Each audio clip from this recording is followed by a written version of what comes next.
আপনার সাথে আপনার অধীনস্থ লোকেরা যাবে। আমার আল্লাহ স্পষ্ট ঘোষণা করেছে, ইয়াউমা লা ইয়ানফাউ মালুন ওয়ালা বানুন, কোনো ফায়দা দেবে না। আপনার সাথে যাবে কেবল যদি আপনার ভিতরে ঈমান থাকে, আপনার ভিতরে নেক আমল থাকে, কেবল এইটির সাথে যাবে, অন্য কিছু নয়। ঠিক বললাম না বেঠিক বললাম? প্রচন্ড শীতের টাইম, রাত্রেবেলা কাপড় চোপড় পরা ছাড়া বাইরে ঘোরাটা আমাদের জন্য মুশকিল হয়। আজকে মৌত হয়ে গেল, মাটির নিচে মাটিতে শুয়ে দেওয়া হবে। আপনার আমার বলার শক্তি থাকবে না, আমাকে একটু মোটা কাপড় দিয়ে ঢেকে দেওয়া হোক, এই কথাটা বলার সাহস সুযোগ কারো হবে না। বন্ধুগণ, কথাটা ঠিক না বেঠিক? নিজেদের সামান নিজেদেরকে তৈরি করে যেতে হবে। যদি কথা না শোনা হয়, আল্লাহর কোনো পরোয়া নাই। আপনার টাকা থাকতে পারে, আমার টাকা থাকতে পারে, মুহতামিম সাহেবের টাকা থাকতে পারে, হুজুরের টাকা আপনার কাছে থাকতে পারে, কিন্তু আমার আল্লাহর টাকা কারো কাছে নেই। কথাটা ঠিক না বেঠিক? এক আমল করবে, ভালো কাজ করবে, আল্লাহ তাআলা চিরস্থায়ী শান্তির জায়গা রেখেছে জান্নাত, জান্নাতের ভিতরে স্থান দেবে। বন্ধুগণ, কথাটা ঠিক না বেঠিক? আমল সহি নাই, কিছু নাই, বুকের উপরে লাথি মেরে ঝিঞ্জির পরায় জাহান্নামের আগুনে ফেলে দেওয়া হবে। বন্ধুগণ, কথাটা ঠিক না বেঠিক? এরে ভাই, কিছু সময় বসে থেকে কোরআন হাদিসের কথাগুলো শোনা যায়, একটু শুনবেন। আমি আপনাদেরকে আল্লাহর উপরে আস্থা রেখে, আল্লাহর উপরে ভরসা রেখে কথা বলতে পারি, কথা দৃঢ়তার সাথে। এটা আমার কোনো ফজিলত নয়। আমি যে আয়াত এবং হাদিস তেলাওয়াত করেছি, এর অর্থ আর ব্যাখ্যা শুনলে আপনাদের মনের ভিতরে ইনশাআল্লাহুল আজিজ হেদায়েতের নূর আসবে, পরিবর্তন আসবে, কোনো সন্দেহ নাই। দেওয়ার মালিক হলেন আল্লাহ, আপনি নয়, আমিও না। দেওয়ার মালিক কে? আরে জোরে বলেন না, কে? আওয়ামী লীগের সময় বলছে কি জানি আবার কি বললে ধরে টরে নিয়ে যাবে নাকি, এমন ভয় তো আপাতত নেই। এজন্য জোরে সোরে তো এই কথাটা আমরা বলতে পারি, দেওয়ার মালিক কে? আরো জোরে নারে তাকবীর, আরো জোরে নারে তাকবীর। মুমিন কি তাকবীর, আমরা বলবো আল্লাহু আকবার। মুমিন কি তাকবীর, মুমিন কি শামশির, মুমিন কি তাহরীর। এটা এমন একটা শক্তি, মুসলমান যখন আল্লাহু আকবার বলবে, কাফেরের অন্তর্জগতে কম্পন সৃষ্টি হবে। বন্ধুগণ, কথাটা ঠিক না বেঠিক? কি ভাই, বক্তাকে একটু টেস্ট করলেন, বক্তার সুর বেশি ভালো নেই, চিল্লানিটা আছে। কথাটা ঠিক না বেঠিক? বাকি কথা না, কোরআন হাদিসের কথা খুব ভালো, ভালো নয়? আপনার আমার কথা যেই হোক, কোরআন হাদিসের কথাটা ভালো। সত্যি করে বলতেছি, এর ব্যাখ্যা বিশ্লেষণটা আজকে শোনেন, না হলে পস্তাইবেন। কালকে যারা শুনে যাবে, শুনে আজকে যারা যাবে, কালকে আহারে তুই থাকলে কত ভালো হবে। বোঝেন নাই কথা? অর্থাৎ আশ্চর্য যেন না থাকে, কোরআন হাদিসের কথা শুনে হেদায়েতের নূর নিয়ে আল্লাহর কাছে দোয়া করে এখান থেকে আমরা বিদায় নেওয়ার চেষ্টা করব। আমরা রাজি আছি তো ইনশাআল্লাহ? আমি ভূমিকা ছাড়া আপনাদের জেহেনটা তৈরি করার জন্য দুই একটা চিল্লানি দিলাম। এবার ভূমিকা ছাড়া সরাসরি হাদিস এবং আয়াতের অর্থের দিকে চলে যাব। আপনারা কি রাজি আছেন ইনশাআল্লাহ? কথা বলেন না, রাজি আছেন না নাই? আচ্ছা, আমাদের নেতা নেত্রী আর দুনিয়ার মানুষের কথার উপর যতটুকু আস্থা আছে, আমার মনে হয় আমাদের আল্লাহ এবং রসুলের কথার উপর অতটুকু আস্থা আমরা মুখ দিয়ে বলবো না, কিন্তু বাস্তব হলো অতটুকু আস্থা নাই। কোরআনের হুকুম হয়েছে এখন লড়াই করতে হবে, জিহাদ করতে হবে। আপনি বলবেন যে মৌলভী সাহেব আপনি যান, আমি এবার বয়ে রইলাম। ঠিক তাই? কথাটা ঠিক না বেঠিক? অথচ আল্লাহ পাকের হুকুম, এটা মানতে হবে। আল্লাহ পাকের নির্দেশ আসছে, এটা বাস্তবায়ন করতে হবে। কথাটা ঠিক বললাম না বেঠিক বললাম? কিন্তু সাহাবায়ে কেরামের বিষয়টা চা ছিল না। এরা নবীর কথাকে শতভাগ বিশ্বাস করত এবং শতভাগ আমল করার চেষ্টা করত। এমন মানসিকতা আল্লাহ তুমি আমাদের সকলকে দান করো। আরে ভাই, কথা তো হবে, আপনারা তো উঠবেন না, আমরা একটু স্বীকারোক্তি নিয়ে নিছি। কথাটা ঠিক নেবে ঠিক? আজকে রাত্রে পেটের ব্যথা, নাটোর শহরে চলে গেছে, কালকে যায় অপারেশন, খরচ হলো 23,000 টাকা। করবেন না চলে আসবেন? কথা বলেন না, এমনটা হচ্ছে না? রাস্তায় যাচ্ছে, অ্যাক্সিডেন্ট হয়ে যাচ্ছে, যে 7,000 টাকা খরচ হচ্ছে কি হচ্ছে না? আজকে মৌলভী সাহেব গলা চিল্লায় বলো, ভাই কোরআনের জন্য মাত্র 1,500 টাকা দেন। কিরে ভাই, 7,000 টাকা খরচ করতে পারলেন, 22,000 টাকা খরচ করতে পারলেন, যেই কথা বলা হয়েছে মাত্র 1,500 টাকা দেন, 1 নম্বর লাভ হবে, 2 নম্বর নেকি হবে, 3 নম্বর আপনার বলা মুসিবত দূর হবে। এটা মানতে অসুবিধা হয় কেন? কোনো অসুবিধার যেন কারণ না থাকে, চাহিদা মাত্রই দিতে বাধ্য থাকতে হবে। এই মানসিকতা আমরা পোষণ করব, আমাদের দ্বারা কাজ হবে, আমরা জাহান্নাম থেকে বাঁচতে পারবো, জান্নাত লাভ করতে পারবো। বন্ধুগণ, কথাটা ঠিক না বেঠিক? 3 জন সাহাবীর নামে এই কথাটা বলে আমি হাদিসের অর্থ ভাই কষ্ট হচ্ছে না তো? রাত বাজবে 1টা, আমার তো আর বলার কিছু নেই। এখন যে হাদিস পড়ছি এটার অর্থ না বলে আমি কেমনে নামি, আর আপনারাই বা কেমনে যান? একটা রাত একটু কষ্ট করি আল্লাহকে খুশি করার জন্য। তৈয়ার ইনশাআল্লাহ? আল্লাহ তুমি কবুল করো। সবাই বলে 3 জন সাহাবীর ব্যাপারে আল্লাহ রাসূল বললেন, তোমরা 3 জন সকাল 3 জনকে লক্ষ্য করবে, তোমরা 3 জন ফজরের নামাজের পরে অমুক যুদ্ধের ময়দানে চলে যাবা। 1 নম্বরের নাম হলো যায়েদ বিন হারেসা, 2 নম্বরের নাম হলো জাফর বিন আবি তালিব, 3 নম্বরের নাম হলো আব্দুল্লাহ ইবনে রাওয়াহা। পরের দিন ছিল শুক্রবার। প্রথম 2 জন যায়েদ বিন হারেসা আর জাফর ইবনে তালিব রাসূলের কথা পালন করতে গিয়ে সকালবেলা রওনা দিয়ে চলে গেছে। আর আব্দুল্লাহ ইবনে রাওয়াহা 3য় জন বলতেছে, ও ভাই, আগামীকাল তো শুক্রবার, আমরা রাসূল বলেছে যে প্রথম জন যদি শহীদ হয় তাহলে দ্বিতীয় জন যদি শহীদ হয় তৃতীয় জন যদি শহীদ হয় আরেকজনকে সেনাপতি বানানো হবে। বোঝা গেছে যে এই 3 জনেই, কথা বলে না, এই 3 জনেই মারা পড়বে, শহীদ হয়ে যাবে। এটা বুঝে ফেলতেছে সাহাবী। নিশ্চিত রাসূলের কথার ভিতরে কোন রকম সন্দেহের অবকাশ নাই। আব্দুল্লাহ ইবনে রাওয়াহা বাকি 2 জন ভাইকে ডাক দিয়ে বলে, বন্ধুরে, আপনারাও বুঝতে পেরেছেন, আমিও বুঝতে পেরেছি, পয়গম্বরের ইশারা ইঙ্গিত দ্বারা বোঝা যায় আমরা 3 জনই শাহাদাত বরণ করব।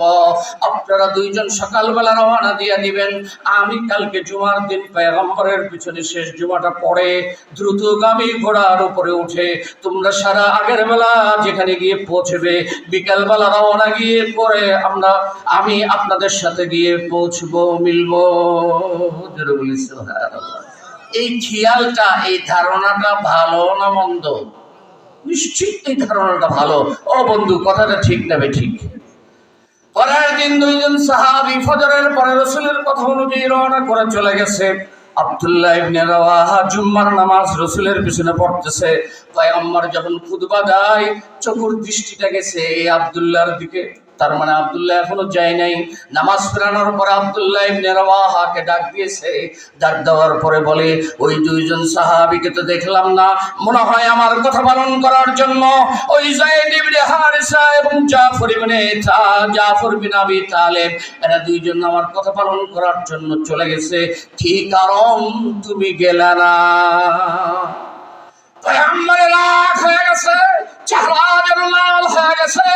পয়গম্বর চাষ করে জিজ্ঞাসা করছে, ও আব্দুল্লাহ, কোন কারণে গেলে না তুমি? আব্দুল্লাহ বলে, পয়গম্বরের রাগ দেখে আমার ভিতরে ভয় সৃষ্টি হয়ে গেছে, আমার চোখ দিয়ে পানি পড়া শুরু হলো। আমি পয়গম্বরকে ডাক দিয়ে বললাম যে, আল্লাহর রাসূল, আমার না যাওয়ার কারণ হলো আমি মনে করেছি যে শেষ জুমাটা আপনার পিছনে পড়ে এরপরে রওনা করে তাদের সাথে আমি মিলবো এবং তাদের সাথে আমি যুদ্ধ করব। হুজুর বলে, তোমার ধারণা ঠিক, খেয়াল ঠিক, তবে একটা কথা শোনো, আগের 2 সাহাবী আমার হুকুমটা 100 ভাগ পালন করার কারণে তারা কোন মর্যাদা পেয়েছে জানো? মর্যাদাটা পেয়েছে এই আসমান জমিনের মাঝে যত ফাঁকা জায়গা আছে, এই ফাঁকা জায়গা পরিমাণ যদি তোমাকে সম্পদ দেওয়া হয়, এই সমস্ত সম্পদ তুমি যদি আল্লাহ রাস্তায় বিলিয়ে দাও, তারা দুইজন আমার হুকুম পালন করার কারণে যে আল্লাহর কাছে মর্যাদার নেকি পেয়েছে, এতগুলো সম্পদ দান করার পরেও তুমি সেই মর্যাদা পাবা না। আল্লাহু আকবার। আব্দুল্লাহ বলে, আর দেরি করা যাবে না, পয়গম্বর বিদায় নিয়ে মসজিদে নববীর বাইরে ঘোড়া বান্ধা ছিল, ঘোড়ার উপরে আরোহণ করেছেন। এমন টাইমে আব্দুল্লাহর স্ত্রী এবং 7 বছরের একটা সন্তান হাজির। স্ত্রীরা দিয়ে বলে, স্বামী তুমি বিদায় হয়ে যাচ্ছ, তুমি চিরকালের জন্য বিদায় নিচ্ছ, তুমি আসবে না আমরা বুঝতে পেরেছি, একটা বারের জন্য আমার দিকে তাকাও, একটা বারের জন্য আমার সঙ্গে কথা বলো। কোনো কেয়ার নাই। সন্তান ডাক দিয়ে বলে, বাবা আমার বয়স মাত্র 7, মার মুখে শুনলাম আপনি নাকি আর ফিরবেন না, একটা বারের জন্য আমার দিকে তাকাও বাবা, একটা বারের জন্য আমাকে কোলে নাও না, একটা বারের জন্য আমাকে চুমু দাও না, একটা বারের জন্য আমাকে একটু আদর করো না। আব্দুল্লাহ তাকাই নাই, বরং শুধু বললেন তাকানোর কোনো সুযোগ নাই, কথা বলার কোনো সুযোগ নাই, আমি রওনা করলাম। মনে রেখো, নিশ্চিত পয়গম্বরের মুখ থেকে যা বের হয়েছে 16 আনা সত্য, আমি শহীদ হয়ে যাব, দুনিয়াতে দেখার আর কোনো সুযোগ নাই। ময়দানে মাশরে হাউজে কাউসারের পাশে গিয়ে আল্লাহ চাহে তো তোমাদের সাথে দেখা হবে। জোরে বলি সুবহানাল্লাহ। আল্লাহ পাকের কথার উপরে, পয়গম্বরের কথার উপরে কেমন নাচতে ছিল, কেমন বাস্তবায়ন করার জন্য পাগল হয়ে গেছে। আজকের এই পাল্লাডাঙ্গার মুসলমান ভাইয়েরা, পাল্লাডাঙ্গার মুসলমানদের ভিতরে যদি পয়গম্বরের প্রতি এমন আস্থা ও বিশ্বাস এসে যায়, এমন যদি জজবা আর আবেগ এসে যায়, এমন যদি অনুভূতি এসে যায়, এই মানুষগুলো প্রতিযোগিতার সাথে জান্নাতে যাবে, কোনো সন্দেহ নাই। আল্লাহ তুমি আমাদেরকে দ্বীনের মুজাহিদ, দ্বীনের খাদেম হিসাবে কবুল করে নাও, আমাদেরকে হেদায়েতের গাড়ির উপরে উঠার তৌফিক দান করো। চিৎকার করে বলি আমিন। কি ভাই, রাসূলের কথা কেমন মানতে হবে আর বিশ্বাস করতে হবে একটু বোঝানোর চেষ্টা করলাম। তৈয়ার আসেন ইনশাআল্লাহ? এবার আসেন আমি যে হাদিস পাঠ করছি এটা অর্থ বলতে হবে। আল্লাহ রাসূল বলেন, ইন্নাল্লাহা ফাদ্দালানি আলাল আমবিয়া, নিশ্চয়ই আল্লাহ তাআলা আমাকে অন্যান্য নবীদের থেকে শ্রেষ্ঠ মর্যাদা দান করেছেন। জোরে বলি সুবহানাল্লাহ। ওয়া ফাদ্দালা উম্মতি আলাল উমাম, এবং আমার উম্মতকে আল্লাহ তাআলা অন্য নবীর উম্মতদের থেকেও শ্রেষ্ঠ মর্যাদা দান করেছেন। জোরে বলি সুবহানাল্লাহ। আমাদের নবীও সর্বশ্রেষ্ঠ নবী, উম্মত হিসাবে আমরাও সর্বশ্রেষ্ঠ উম্মত। আহলে সুন্নাত ওয়াল জামাতের আকীদা মতে কথা হলো, আল্লাহ তাআলা নবীদেরকে এমন কিছু মর্যাদা দান করেছে যা অন্য কাউকে দান করেনি। ঠিক না ঠিক? সাহাবীদেরকে আল্লাহ এমন কিছু মর্যাদা দান করেছে যা অন্য কাউকে দান করেনি। ওলি আল্লাহদেরকে আল্লাহ তাআলা এমন কিছু মর্যাদা দান করেছে সাধারণ মানুষদেরকে দান করে নাই। সাধারণ মানুষদেরকে এমন কিছু মর্যাদা দান করেছে যা অমুসলিমদেরকে দান করে নাই আল্লাহ। ঠিক না? তাহলে দুনিয়ার বুকে অমুসলিম যারা আছে তাদের চেয়ে আল্লাহ পাকের কাছে সাধারণ মুসলমান শ্রেষ্ঠ। ঠিক? জোরে বলেন ঠিক? সাধারণ মুসলমানের চেয়ে আউলিয়া ইকরামরা আল্লাহ তাআলার কাছে শ্রেষ্ঠ। ওলিদের থেকে সাহাবা ইকরাম শ্রেষ্ঠ, সাহাবা ইকরাম থেকে নবীরা শ্রেষ্ঠ, সমস্ত নবী থেকে আমাদের পয়গম্বর হলেন শ্রেষ্ঠ। জোরে বলি সুবহানাল্লাহ। নবীরা কিভাবে শ্রেষ্ঠ এটা একটা উদাহরণ আপনাদের সামনে তুলে ধরতে চাই। রাজি আছেন শুনতে? কথা বলেন, রাজি আছেন শুনতে? আল্লাহ তাআলা জাতির পিতা হযরতে ইব্রাহিম আলাইহিস সালামকে লক্ষ্য করে বললেন কোরআন শরীফের আয়াত, ইন্নী জাইলুকা লিন-নাসি ইমামা।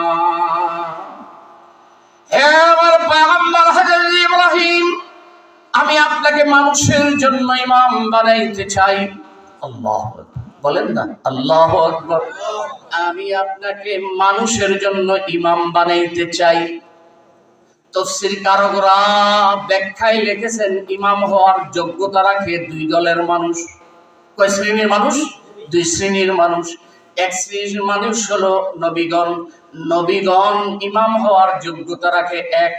দুই নম্বর হলো উলামায়ে কেরাম ইমাম হওয়ার যোগ্যতা রাখে। এই দুইয়ের বাইরে তৃতীয়রা ইমাম হওয়ার যোগ্যতা রাখে না। ঠিক তবে ঠিক। আল্লাহ যে বললেন, হে মূসা, হে ইব্রাহিম, আমি আপনাকে মানুষের জন্য ইমাম বানাইতে চাই। ইমামের দুইটা ব্যাখ্যা বললাম। প্রথম অর্থ অনুযায়ী ইমাম, না দ্বিতীয় অর্থ অনুযায়ী? প্রথম অর্থ অনুযায়ী, অর্থাৎ আপনাকে আমি নবী বানাইতে চাই। জোরে বলি সুবহানাল্লাহ। যখন আল্লাহ তাআলা হযরত ইব্রাহিম আলাইহিস সালামকে প্রস্তাব দিলেন, ও ইব্রাহিম, আমি তো আপনাকে নবী বানাইতে চাই, এই ফাঁক দিয়ে হযরত ইব্রাহিম আলাইহিস সালাম বলেন, আমিন যুররিয়াতি, আল্লাহ আমার সন্তানদের মধ্যে থেকে আপনি নবী বানান। সুবহানাল্লাহ। আপনি কার কাছে যদি একটা পান, তাহলে বলবেন যে আমার বেটার জন্য একটা দেন। বেটার জন্য যদি পান, তাহলে বেটির জন্য একটা দেন। ঠিক আছে না? ইব্রাহিম আলাইহিস সালাম সুযোগ বুঝে কোপ দিয়ে বললেন যে আল্লাহ আমার আওলাদদের ভিতর থেকে কিছু দেন। আল্লাহ ঠেসে বলে দিলেন, লা ইয়ানালু আহাদিজ জালিমিন। ইব্রাহিম, মনে রাখ, তোমার উম্মতের মধ্যে, তোমার সন্তানের মধ্যে যারা গুনাহগার, তাদেরকে আমি নবী বানাবো না, নবুয়ত দেব না। তার মানে আল্লাহ তাআলার নিয়ম হলো গুনাহগারকে আল্লাহ নবী বানাবেন না, আর যাকে নবী বানাবেন তাকে দিয়ে গুনাহ করাবেন না। এখান থেকে একটা জিনিস স্পষ্ট প্রমাণিত হলো, যারা নবী হবেন তারা আজীবন কিয়ামত পর্যন্ত গুনাহ ছাড়া নিষ্পাপ। জোরে বলুন সুবহানাল্লাহ। আহলে সুন্নাত ওয়াল জামাতের পরিভাষায় এই কথাটাকে বলা হয় ইসমতে আম্বিয়া। সমস্ত নবীগণ হলো মাসুম। যারাই নবী হবেন, যাদেরকে আল্লাহ তাআলা নবী বানাবেন, তারা গুনাহ করবে না, নাফরমানি করবে না, আল্লাহকে কোনো কাজ দিয়ে নারাজ করবে না। জোরে বলুন সুবহানাল্লাহ। আচ্ছা বলুন তো দেখি, তাহলে আমরা কি বুঝতে পারলাম? সমস্ত নবীগণ হলো নিষ্পাপ। জোরে বলেন, সমস্ত নবীগণ হলো নিষ্পাপ। এই যে একটা মর্যাদার কথা বলা হলো, এটা শুধু সমস্ত নবীগণের জন্য এই কথা।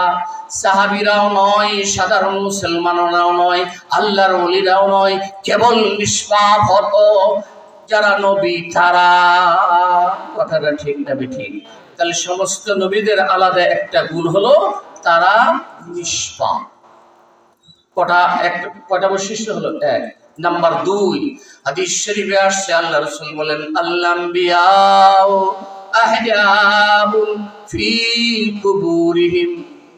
নবীগণ যখন মারা যাবেন, তাদেরকে যখন কবরস্থ করা হবে, কবরে রাখা হবে, কবরে রাখার সাথে সাথে তারা জীবিত হয়ে যাবে। চিৎকার করে বলেন সুবহানাল্লাহ। তার মানে সকল নবী কবরে থাকা অবস্থায় জীবিত। মুর্দার না, জীবিত। এটা আহলে সুন্নাত ওয়াল জামাতের পরিভাষায় হলো হায়াতুন নবী। এই কথাটা আপনারা শুনে থাকেন, হায়াতুন নবী। হায়াতুন নবীর অর্থ হলো, বাবা, সমস্ত নবীগণ কবরে থাকা অবস্থায় হলো জীবিত। সুবহানাল্লাহ। এটা অন্য কোনো কারো ব্যাপার নয়, এটা কেবল নবীদের ব্যাপারে কথা। নবীগণ কবরের ভিতরে জীবিত। কটা বৈশিষ্ট্য হলো? 2। 3 নম্বর বৈশিষ্ট্য এখানে আল্লাহ রাসূল বলেছেন, ফি কুবুরিহিম। নবীদেরকে কবরে রাখার পরে তারা জীবিত হয়ে ফি কুবুরিহিম কিয়ামত পর্যন্ত কবরে অবস্থান করবে, অন্য কোথাও যাবে না। ঠিক না ঠিক? 3 নম্বর নবীদের বৈশিষ্ট্য হলো তারা কবরে জীবিত, এবং কবরে জীবিত হয়ে কিয়ামত পর্যন্ত সেখানেই অবস্থান করবে, অন্য কোথাও যাবে না। তবে একটা কথা বলেন না, তবে একটা কথা, সেইটা হলো হাদিস দ্বারা প্রমাণিত। একটা একটা দিন একটা সময়ে অন্য জায়গায় নবীগণ জীবিত অবস্থায় সশরীরে, কবর থাকা অবস্থা তো অন্য জায়গায়, সকল নবী একটা বারের জন্য যাবে। আল্লাহু আকবার। প্রশ্ন জাগবে, হুজুর সেটা কোন দিন কখন যাবে? এই কথাটা এক্ষুনি নয়, এই কথাটা আমার আলোচনার ভিতরে আরো আধা ঘন্টা পরে আসবে, সেই পর্যন্ত আপনাদেরকে অপেক্ষা করতে হবে। ঠিক আছে, ঠিক। তাহলে তো বলা, তাহলে কি বোঝা গেল? 3 নম্বর নবীদের আলাদা বৈশিষ্ট্য হলো নবীরা কবরের ভিতরে জীবিত হয়ে কবরের ভিতরেই অবস্থান করবে একদিন ব্যতীত। ঠিক আছে কথা?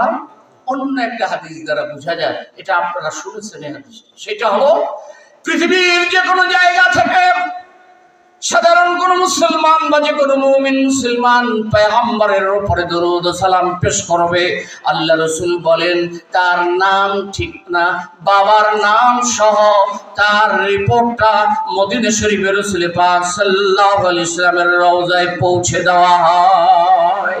জোরে বলেন সুবহানাল্লাহ। কিন্তু আমার নবী বলেন, যারা আমার কবরের সামনে এসে, কাছে এসে সরাসরি আমার উপরে দরুদ ও সালাম পেশ করে, আমি নবী কবরের ভিতরে থেকে তার দরুদ ও সালামটা নিজ কানে শুনতে পাই এবং আমি আমার জবান দিয়ে উত্তর দেই। এতে কি বোঝা গেল? এতে কি বোঝা গেল? যে রাসূল পাক সমস্ত নবীগণ কবরের ভিতরে কিয়ামত পর্যন্ত সেখানেই থাকবে। কথাটা ঠিক না ঠিক? আচ্ছা, নবীদের আলাদা মর্যাদার কয়টা কথা বললাম? 3টা। 1 নম্বর হলো তারা মাসুম ও নিষ্পাপ, 2 নম্বর হলো কবরের ভিতরে জীবিত, 3 নম্বর হলো কবরেই থাকবে। প্রশ্ন হলো, এটা শুধু কি আমাদের নবীর ক্ষেত্রে না সকল নবীদের ক্ষেত্রে? সকল নবীদের ক্ষেত্রে। কিন্তু হাদিস যেটা পড়ছে সেখানে বলা হয়েছে আল্লাহ তাআলা আমাদের নবীকে অন্যান্য নবীদের চেয়ে শ্রেষ্ঠ মর্যাদা দান করেছেন। তাহলে আমাদের নবীর কিছু মর্যাদা এমন আছে যেটা অন্য কোন নবীর নাই। আছে না নাই? জোরে বলুন, আছে না নাই? সেইটা শোনার প্রয়োজন আছে না নাই ভাই? একটু জিকির করে লা ইলাহা ইল্লাল্লাহ, জোরে লা